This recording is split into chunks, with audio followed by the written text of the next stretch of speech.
Do Senhor Jesus, nós estamos aqui mais uma vez juntamente com vocês para nós estarmos estudando mais uma lição da Escola Bíblica Dominical para Todos. Eu sou o professor Ricardo, estou aqui juntamente com vocês para dar suporte aí em mais uma lição da Escola Bíblica Dominical, né? Nós estamos estudando, sobre o livro do Apocalipse, que fala o fim de todas as coisas, esperando a glória para os salvos. Então, quer dizer, estamos estudando o Apocalipse, até mesmo Tessalonicenses, Coríntios. Então, estamos dando uma introdução geral aí a respeito dos fins, das coisas que acontecerá no fim. Então, lição de número 4, sem delongas, porque o tempo não nos espera.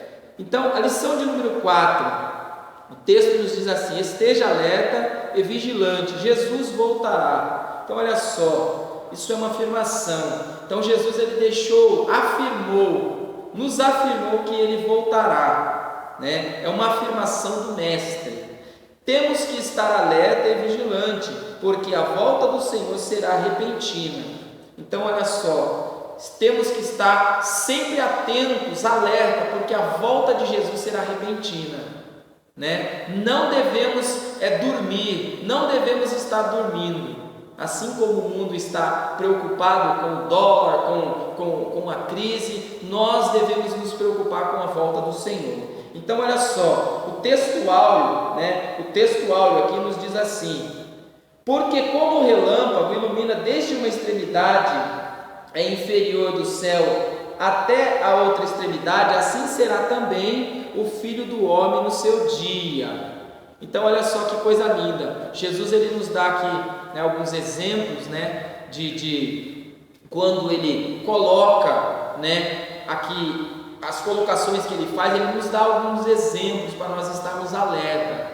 Ele fala: estais alerta, assim como o relâmpago que sai de uma extremidade da linha do Equador à outra, assim será a vinda do Filho do Homem. Então quer dizer, muito rápido. Os nossos olhos, se nós não estivermos atentos, se nós não estivermos alerta e vigilante, olhando para o céu, nós não conseguiríamos ver, nós não veremos a sua volta, porque será muito rápido. Então olha só, sede sóbrios e vigilantes. O diabo, vosso adversário, anda em derredor como leão que ruge, procurando alguém para devorar. Resisti-lhes firmes na fé, certos de que sofrimentos iguais aos vossos estão se cumprindo na vossa irmandade espalhada pelo mundo, na nossa irmandade espalhada pelo mundo. 1 Pedro, no capítulo 5, verso de número 8, do 8 ao 9. Então olha só, vamos estar atentos, Vamos estar atentos porque Jesus ele voltará. Então olha só, a verdade prática nos diz assim: a volta de Jesus será tão repentina que não haverá chance para arrependimento e preparo de última hora. Então não haverá oportunidade de última hora no arrebatamento da igreja. Será rápido. Vamos ser tirados de uma forma muito rápida. Então o arrebatamento ele acontecerá de uma forma muito rápida. Então não vai haver oportunidade para dizer: Senhor, espera um pouquinho, deixa eu dobrar meu joelho e fazer uma oração aqui, porque eu me arrependo. Não, se você não se arrependeu durante o tempo que ele te deu, então você perderá a salvação. Então vamos lá, leitura bíblica em classe diz assim, Lucas 17, 24 a 30. Eu vou correr um pouquinho. Porque como o relâmpago ilumina desde uma extremidade inferior do céu até a outra extremidade, assim será também o Filho do Homem no seu dia. Mas primeiro convém que ele padeça muito e seja reprovado por esta geração. E como aconteceu nos dias de Noé, assim será também nos dias do Filho do Homem. Comiam, bebiam, casavam e davam-se em casamento, até ao dia em que Noé entrou na arca e veio o dilúvio e consumiu a todos.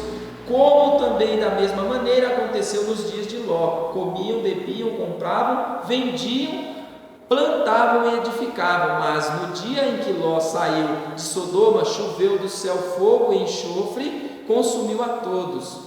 Assim será no dia do Filho do Homem, que se há de manifestar. Ou então vamos entender que Jesus ele está nos alertando, né? Jesus ele está nos alertando a respeito da sua volta. Então ele nos deixou bem alertas. Olha, estai cuidando. Então olha só, o texto áureo ele é muito importante, né?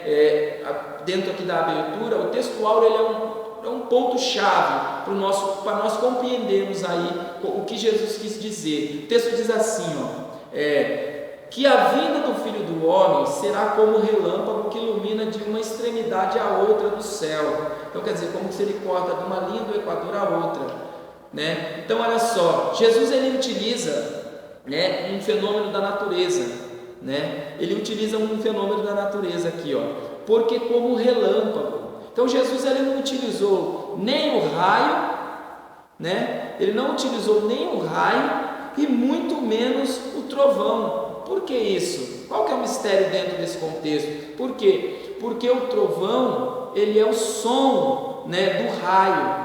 Já o relâmpago não, ele é a faísca, aquela luz, né? A luz. Então quer dizer, se Jesus ele se comparasse com o trovão, assim como ele chama, acho que se eu não me engano, não me falha a memória, foi Pedro e João, ou João se eu não me falha a memória, de filho do trovão, que era barulhento, né, que fazia estardalhaço, né? Mas ele compara a sua vinda, né, usando aqui, parafraseando, por quê? Porque ele utiliza para dizer que João ou que Pedro, eles eram muito, vamos dizer assim, né, faziam muito barulho, muito estardalhaço, colocavam as coisas de uma forma assim, né, de estourada, de cortar a orelha do soldado. Então Jesus ele quis, né, dizer ali, dar esse nome para ele como Boanerges, né, que era filho do trovão. Só que aqui já Jesus ele utiliza já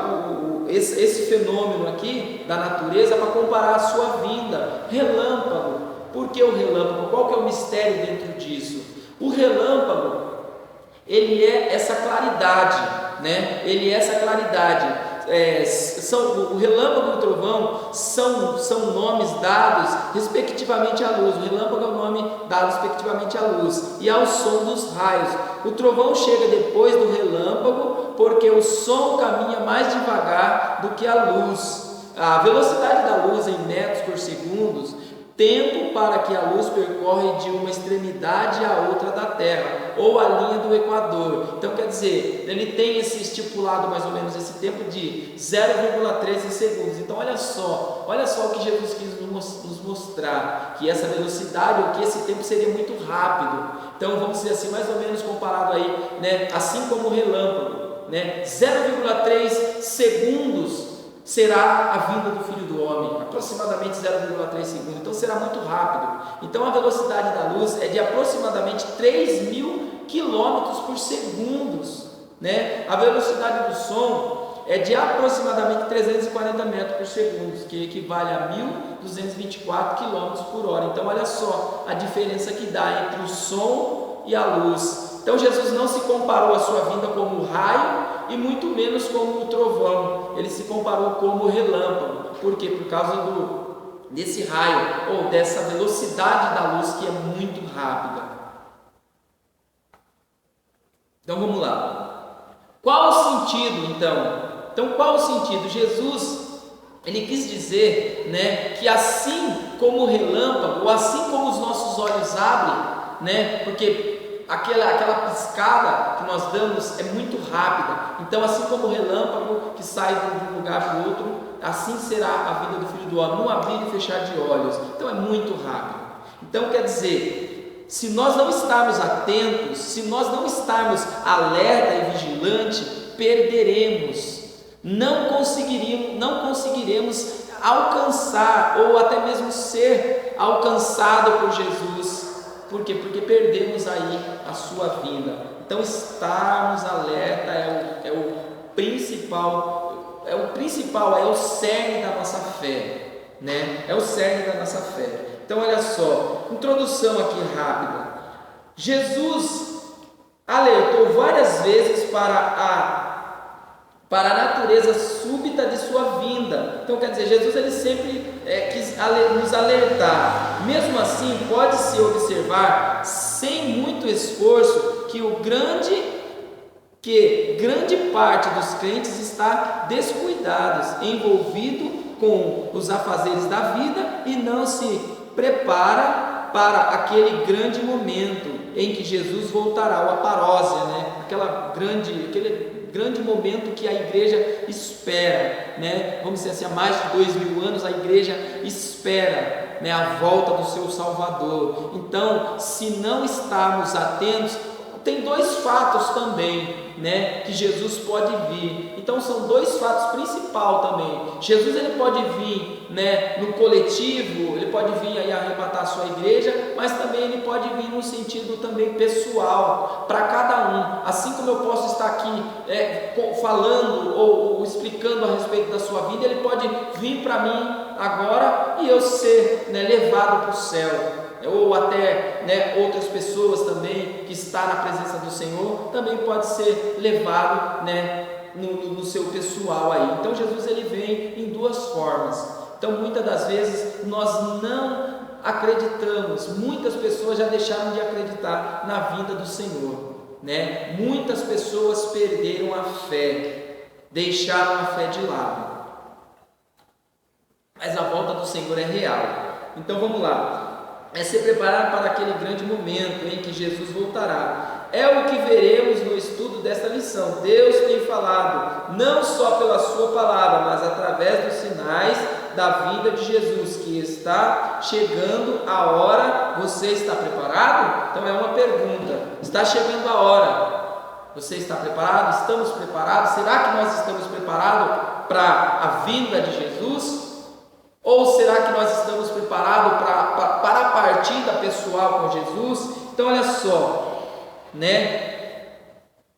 Vou aqui entrar nos tópicos aqui de uma forma rápida, né? Que diz assim, ó, dentro da lição vemos 3 tópicos importantes que Jesus utiliza como exemplo para indicar a sua vinda. Então quer dizer, há 3 tópicos dentro da lição aqui importantíssimos, né, que Jesus ele nos coloca aqui para indicar a sua vida. Qual que é o primeiro tópico? O primeiro tópico é: como um ladrão, Jesus nos alerta sobre o cuidado que devemos ter para não sermos roubados, né? Se o pai de família soubesse a que horas da noite viria o ladrão, estaria vigilante. Então olha só, que coisa maravilhosa. Temos que estar alerta, porque Jesus ele deixou bem claro, olha só, assim como o ladrão ele espera, a casa está vazia, ou a pessoa está dormindo, ou ninguém está esperando, ele vem e leva, né? Então esse é o ponto principal, esse é o ponto importante. Jesus compara a sua vinda como a vinda do ladrão que vai roubar, né? Que não se prepara, não prepara a família ali, né? Não prepara a família, ele vem e leva. Então a vinda do Senhor, olha só, tá? Olha só o que eu estou dizendo sobre a vinda do Senhor, será como ladrão, que a Bíblia aqui nos afirma isso, né? Então, assim, né? Assim como o ladrão ele entra, muitas das vezes a pessoa não percebe, então assim será a vinda do Filho do Homem, ele virá, né? Levará o seu povo e muitos ficarão aí perguntando, cadê aquele povo, né? Então olha só, Apocalipse 3, verso 11 nos diz assim: eis que venho sem demora, guarda o que tem para que ninguém tome a sua coroa. Então olha só, temos que estar atento, guardar a nossa salvação, guardar a nossa coroa, porque o inimigo ele fica ao derredor querendo levar ou tomar. Segundo tópico aqui, ó, né? Segundo tópico, como foi nos dias de Noé? Então olha só, como foi nos dias de Noé? Comiam e bebiam. Então Jesus está nos alertando a não priorizar as demais coisas dessa vida. O alimento é uma necessidade fisiológica, né? Então o alimento é uma necessidade fisiológica, Mas nós muitas das vezes priorizamos os nossos bens e esquecemos do mais importante. Então olha só, né? Jesus nos diz assim, lá em Mateus no capítulo 6, verso 31 e 33: buscai primeiro o reino do céu e a sua justiça, e as demais coisas vos serão acrescentadas. Então Jesus ele nos falou para nós ajuntarmos os nossos tesouros no céu, para estarmos guardando os nossos tesouros, as nossas coisas no céu. Então olha só, estarmos atentos, estarmos vigilantes. Terceiro aqui, como foi nos dias de Ló. Então primeiro, como foi nos dias de Noé, né? Como foi nos dias de Noé, e agora, como foi nos dias de Ló. Jesus nos ensina nessa passagem que não devemos desejar o mundo e não olhar para trás, assim como a mulher de Ló, que saíra de dentro da cidade, mas a cidade permaneceu dentro dela. Então olha só, ela saiu da cidade, mas a cidade permaneceu dentro dela. Então Jesus ele nos deixa bem claro: olha, saia do mundo por inteiro, esteja esperando porque eu estou voltando. Então isso é uma afirmação que Jesus nos deixou. Então olha só, que maravilha, né? Que maravilha que Jesus nos deu. Comer e beber são instintos concedidos por Deus. Ninguém sobrevive sem alimento ou água. Não há nada de errado em comer e beber, porém, o erro está em deixar que as coisas desse mundo tomem o primeiro lugar em nosso coração. Então, olha só, não adianta nós estarmos na igreja, estarmos todo dia no culto, mas verdadeiramente a nossa mente ou o nosso coração está lá nos nossos bens materiais. Então, muitas pessoas no nosso meio, nos dias de hoje, o seu corpo físico está dentro da igreja, mas a sua mente está ligada lá nos seus afazeres, no seu dinheiro, no seu trabalho, nas suas contas a pagar. Lógico, nós temos o nosso compromisso, mas nós devemos entender que nós temos que zelar pela nossa salvação. Vamos lá. Estar alerta implica em manter-se atento, cuidando e acordado para o inesperado. Aqui se trata da vinda de Jesus, porque aqui se trata, da vinda de Jesus. Segundo, ser vigilante é se manter alerta, guardando a espreita como um sentinela que está em um posto mantendo guarda. Então olha só, são dois exemplos maravilhosos de estar alerta e estar vigilante. Então quer dizer, quando o trabalhador ali, que é o guarda-vigia, ou o guarda noturno, ele está guardando algo ali, o seu emprego, né? Ele está guardando algo ali do seu chefe, ele não pode dormir, ele não pode pestanejar. Por quê? Porque se ele pestanejar, vem o ladrão e rouba, ou vem alguém e faz alguma coisa, concernente ali ao trabalho, leva aquilo que é do seu chefe. Então o vigia ele tem que estar alerta, sempre alerta e vigilante, vigiando, E nós como cristãos devemos estar alerta e vigiando.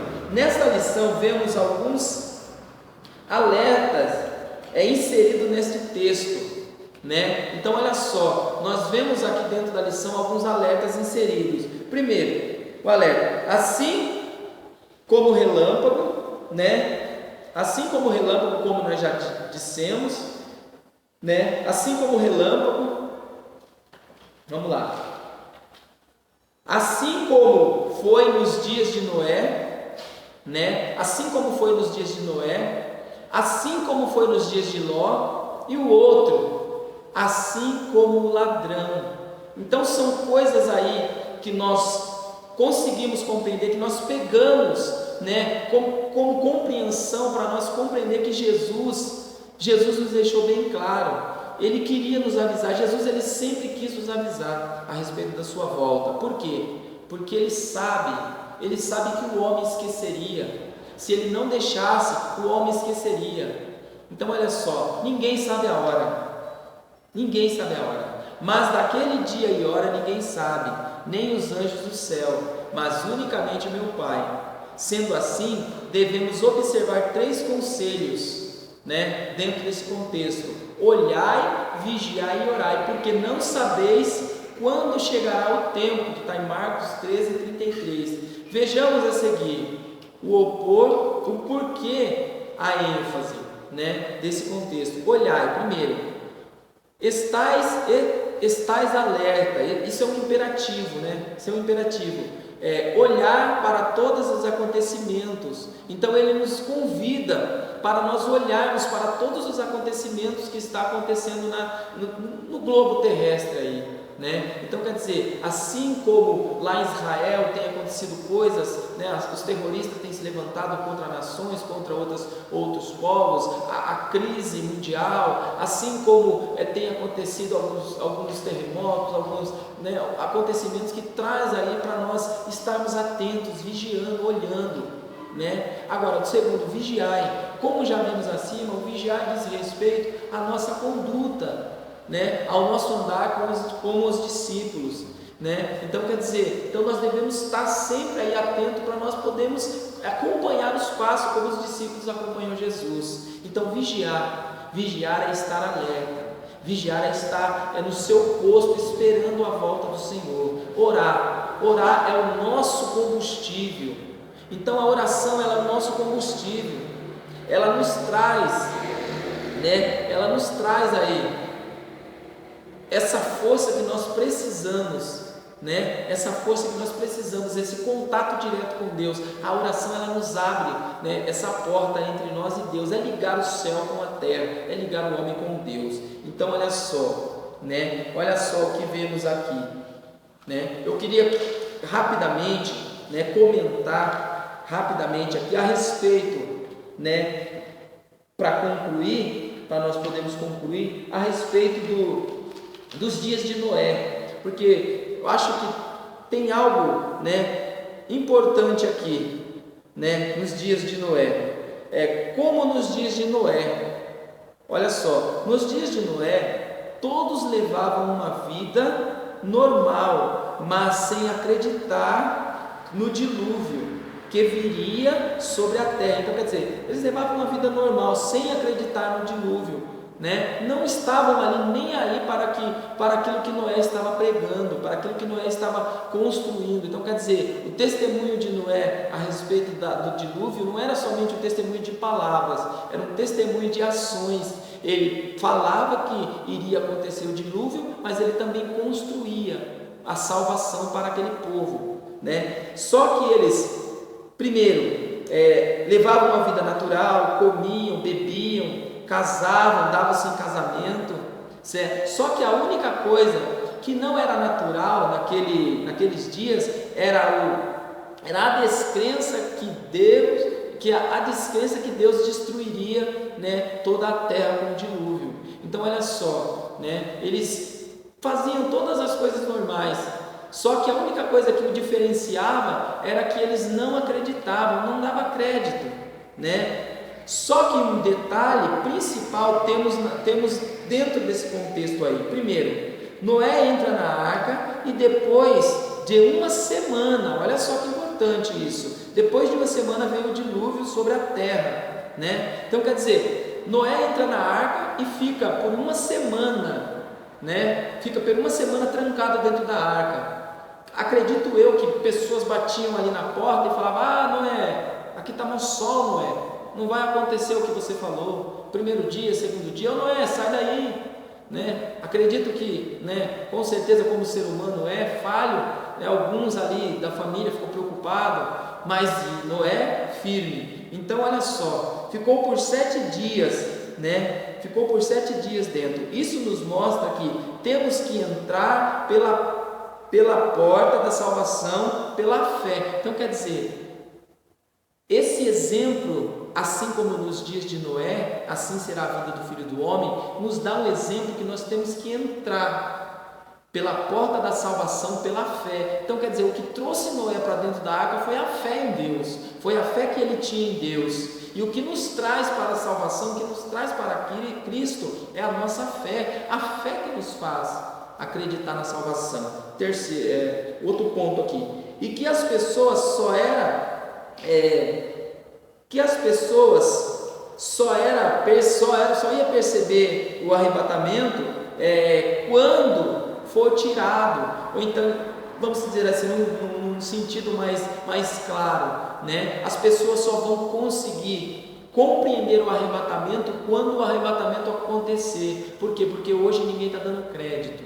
As pessoas não estão acreditando, não estão confiando no arrebatamento. Mas quando Jesus vier e tirar a igreja, aí sim, cadê os crentes? Cadê aquele povo barulhento? Segundo aqui, como nos dias de Ló. Então tem algo importante aqui também, dentro desse contexto aqui.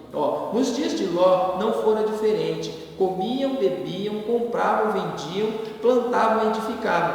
Mas no momento em que os anjos levam a família de Ló para fora da cidade, para fugir da perdição, sua esposa, ela olhou para trás, né? Olhou para trás, ou vamos dizer assim, tirou o alvo, né? Tirou o alvo da salvação, né? Olhou para trás e tirou o alvo da salvação, olhou para o mundo, ou olhou para a cidade. Aí o que aconteceu? Né? Quando nós tiramos o olhar da salvação, ou o olhar de Cristo, ou o olhar da frente, nós acabamos perdendo o foco. E o que aconteceu com ela? O exemplo da mulher de Ló nos ensina que a salvação está na frente e que não devemos olhar para trás a respeito da salvação, pois no momento que olhamos, nos tornamos estátuas de sal, parados, estagnados no lugar. A salvação está na frente. O alerta de Jesus é que nós estejamos olhando para o alvo. Entendeu? Então olha só, nós devemos olhar para o alvo. A mulher de Ló olhou para trás, voltou para trás no seu pensamento e acabou virando estátua de sal. Então nós não queremos que isso aconteça com nós. Olhar para o mundo e desejar comer as bolotas ali, né, do mundo ali, e perder a salvação. A salvação ela é real, a salvação ela é verdadeira. Né? Então olha só, a porta da salvação, né? A porta da salvação está aberta, a porta da salvação ainda continua aberta, né? Então quer dizer, assim como na arca, assim como a porta da arca ela estava do lado, né? Assim como a porta da arca estava do lado, a nossa salvação ela está em Jesus Cristo, ela está no Espírito Santo, que fica a todo momento do nosso lado, está aqui conosco. Nós temos a todo momento a porta da salvação do nosso lado. Então quer dizer, se nós tirarmos o foco da porta da salvação ou de Jesus Cristo, nós perdemos ela. Nós, assim como o relâmpago que vem de uma forma muito rápida, nós perderemos, né? Se nós estivermos no ponto de ônibus, o ônibus passar, pegamos o ônibus. Mas se nós estivermos longe do ponto e o ônibus passar, o ônibus passa, nós perderemos e nós pegaremos o ônibus só numa outra oportunidade. Mas com Jesus não. No arrebatamento da igreja não terá. O que diz aqui, a volta de Jesus será tão repentina que não haverá chance para arrependimento e preparo de última hora. Então, meu amigo, não haverá, né? Não haverá. Então, olha aqui, dentro do contexto aqui, não haverá oportunidade depois, né? Ou na hora do arrebatamento. Senhor, olha aqui, Senhor, passaremos aí pela tribulação, mas isso é para outra aula, né? Que vamos falar a respeito da tribulação e tal, mas isso daí é para um outro momento. Mas ficaremos aqui atento, vigiando, porque não saberemos, assim como o relâmpago, olha só, assim como o relâmpago sai de uma extremidade à outra, leva-se mais ou menos, né? Ele leva-se mais ou menos 0,13 segundos, no abrir e fechar de olhos. É muito rápido, a vinda do Senhor será muito rápida. Se nós não estarmos atentos, perderemos a salvação. Vamos aqui na conclusão, né? Vamos aqui na conclusão. Nunca na história a humanidade esteve tão longe de Deus, mesmo com tantas religiões. A maioria dos 7 bilhões de habitantes do mundo não apenas descrê em Deus, mas o afrontam em rebelião aberta contra a sua lei e seus princípios. A tendência não é melhorar, mas piorar, a ponto de superar em intensidade a corrupção moral dos tempos de Noé e de Ló. Que Deus nos guarde debaixo de sua poderosa mão, preservando-nos em santidade para a vinda de nosso Senhor e Salvador Jesus Cristo. Então, meus irmãos, olha só que importante, olha só que maravilha, devemos estar atentos, tá? Eu gostaria aqui de rapidinho, né, fazer pedir uma desculpa aqui, que eu fiz um comentário num canal aí de um irmão aí, né, um comentário que eu achei que teologicamente ele não foi feliz, mas eu fiz aquele comentário não para afrontar, tá? Não para afrontar ninguém, até porque eu aceito se eu estiver errado, se eu errar em alguma coisa, eu aceito que nós temos aí gamas de professores, temos Armando Chaves Cohen, temos Antônio Gilberto, temos, né, vários outros aí, né, homens aí, temos até o nosso pastor Osmar, né, que é um excelente teólogo, um excelente, né, filósofo. Mas eu gostaria de estar pedindo perdão para esse irmão. Se ele não gostou, se ele se sentiu mal, me perdoe em nome de Jesus. Amém? Então olha só, que Deus abençoe, né? Continue conosco, clique lá no like, lá, continue assistindo, tá? Continue nos acompanhando e nos ajude aí em nome de Jesus. Vou fazer aqui essa oração rápida. Senhor, abençoa os teus filhos, dai-nos graça, continue conosco, Senhor, nos ajuda e nos protege, Senhor, nesta oportunidade, que essa palavra possa chegar nos corações, e eu te louvo, Senhor, por mais essa oportunidade, em nome de Jesus, amém. Deus abençoe, meus queridos, amém.